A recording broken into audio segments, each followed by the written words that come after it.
We're here at Sydney Motorsport Park, one of the greatest racetracks in the world. And today, I'm going to show you exactly what you need to do to prepare for the track, what you need to wear, what you need to bring, and any type of race etiquette. Today, we're going to finally set our first base lap time for the MX-5 Power Puff.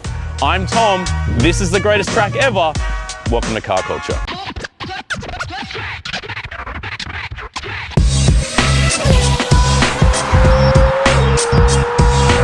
First up, a big thanks to Driving Solutions, whom without, we wouldn't even be able to have these sick Tuesday track nights. So big thanks to these guys. If you're interested in getting into track days, wet pens, or anything at Sydney Motorsport Park, you need to give these guys a ring. If you want to book your first track day, I'll throw a link in the bio. Thank you, Driving Solutions. All right, so you have been prepping forever to get to the track, but hey, it's a little bit daunting. You've never done it before, and it's a little bit scary. Well, today, I'm gonna show you no matter what type of motorsport you're doing, whether it be on the track with Driving Solutions, or maybe doing a little bit of drifting, we're gonna break it down into these simple steps. Number one, what to wear. Number two, what you need to bring in terms of tools. And number three, race etiquette. And finally, last but not least, number four, everything that you need to be doing on and off in between rounds coming on the track. There are little tips and tricks that I can give you that will save you from going astray, and everyone's gonna be happy all the time. So let's rip into it. All right, so what to wear? In Australia, it's mandatory that you must wear full long sleeve clothing. That means long sleeve on your arms, long sleeve on your pants, and enclosed shoes. Mandatory, meaning you have no choice. Otherwise you can't race. Pay attention. Now, last but not least, you need to couple this with a helmet.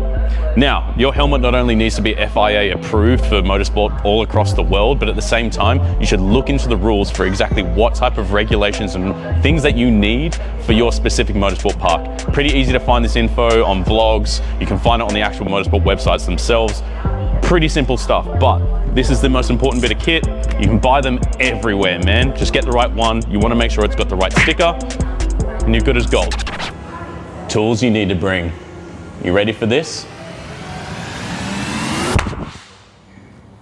Magic. First up on our list is we have our drills. Now, drills just make life a little bit easier. I don't need to explain to you what they do. You can use your hand tools, which is what I primarily will be doing today, but sometimes you just want to get your wheels on and off quickly. So why not just bring a ratchet drill? Make sure you charge those batteries.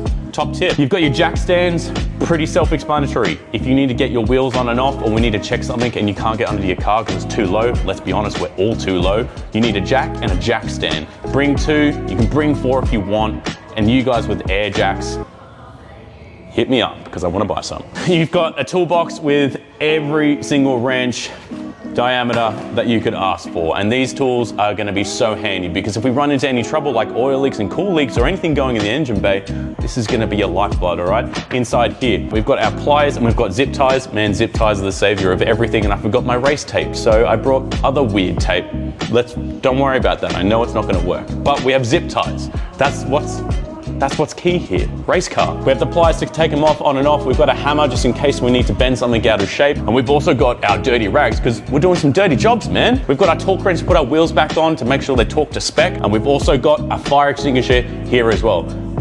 It's so easy to get a fire extinguisher. Please go buy one. They're like 40, 50 bucks from your local auto work store, man. And you get the brackets that come with it. You can fucking clamp it into your car. It won't go anywhere. And in the case of an emergency, you have access to a little mini fire extinguisher. It's gonna save your life, trust me. Coolant and oil. Why have I brought coolant and oil? The car's already done. We serviced it. We've done everything we need to. Yeah, I know we have. But if anything happens, if a pipe leaks, if something bursts open and we need to get home, then man, you need oil and coolant, just in case. It's just for emergencies. We're not going to use it, hopefully, fingers crossed. And last but not least, the jerry can, man. This thing is the lifesaver. You don't want to have to be heading off to the petrol station. You certainly don't really want to be paying the prices inside the motorsport park because let me tell you, it's more expensive than the normal petrol station.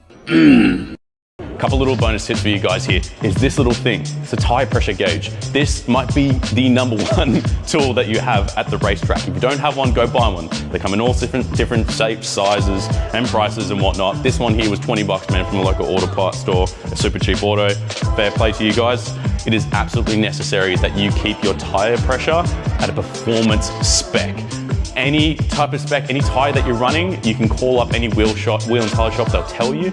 Generally, you're gonna find it's gonna be maybe in the 25, maybe in the 30 PSI range. It really just depends on the tires that you're running, man, at the end of the day. Today, we're gonna be running just at 30, and we're gonna gauge how we're gonna go from there. You're gonna see how important this tool is later on. Absolutely bring your stock wheels, man. I cannot express to you enough how important it is to bring a stock wheel. If anything happens to you on the track, if you buckle a wheel, anything, you need to get home. So I hope you kept your stockies, because I got them. And last but not least, guys, if you have a man with a trailer, he's gonna be your best friend. If you can trailer your cars in, I do highly recommend it, but there's no harm in just driving your car in. Again, if anything happens to you out there, having a mate with a trailer can be a life or death scenario that saves you hours upon hours of just hell trying to get back home and trying to get your car safe. So befriend a guy with a trailer. All right, racing etiquette. First things first, coming to the track, you're gonna be put into a class, beginner, intermediate, and advanced. Motorsport websites are really good at telling you what type of class that you've been in, whether you're the first time on a track, the times that you're setting on the track itself, what type of car you drive, your skill, all of that is clearly defined. So read the information and you're gonna find exactly where you need to be. Take me, for example. I've been to this track racing for years, but I've never raced an MX-5 car before, especially not on this track. So everything is a learning curve, which puts me in the beginner class. I need to understand how this car drives. I need to put down a base time to begin with, and this car might break. So the last thing I wanna do is be putting myself in an intermediate or an advanced class with guys who have cars way more powerful than me. That's just gonna be really, really annoying. So if it's your first time, get inside that beginner class, ask the right questions, you're gonna be fine. So once you get to a track, you're gonna go through something called an induction, and all motorsport parks do it. You're gonna go into the induction, you're gonna get a little dash reader, which is basically gonna measure how quickly your car is going and where you are at all times.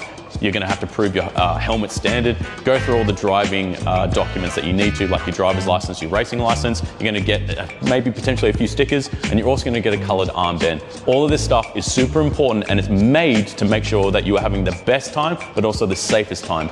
Having things like an armband and knowing what class you're in is gonna come on the intercom, and you're gonna know exactly what you need to do, when you need to be getting prepared, and when you're next on the track. Okay, so I've gotta say this, the pit lane is not a place for you to hang out. And you're gonna get told off for it if you're gonna be hanging around there not paying attention to the things that are going on around you. It's a motorsport park, man. There's fast cars everywhere, there's people yelling, sometimes there's a lot of loud music. You need to be paying attention to what's going on. Mind you, you need to be respectful of all the people in all the other garages and potentially your own. If there's a lot of drama going on, potentially there's a car on fire, who knows what might be happening. But be respectful to the people around you, especially if you've never met them before. Speaking of, if you've never met them before and this is your first time to the track, maybe this is the first time that you can go and make friends, track friends, people you can come back here with, learn from. If they're a beginner just like you, that sounds like a great way to start a friendship. Maybe they're a little bit more experienced than you are. That sounds like a learning opportunity. So take that opportunity as you will, be respectful and mindful of the people around you, and just have a good time. All right, so I could tell you exactly how to set up for your car, or we could just do it in real time. Sound good? Let's go race.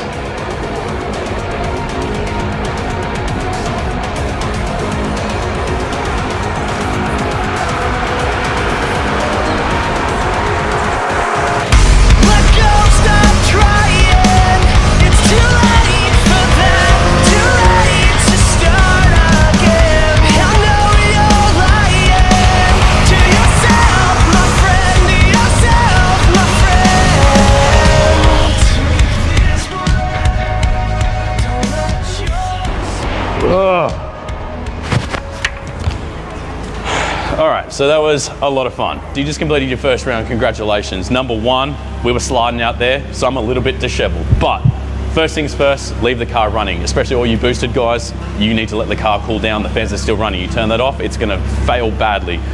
Next little thing here, handbrake, do not leave it up. Your brakes are now hot, do not clamp the brakes back together.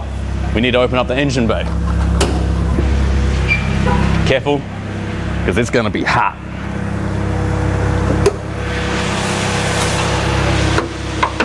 So now that we've opened up their engine bay safely, check for oil leaks, coolant leaks, check for everything. Make sure the car's operating exactly the way it's meant to be operating at higher pressures. Remember that little gauge I showed you? We're gonna do that now.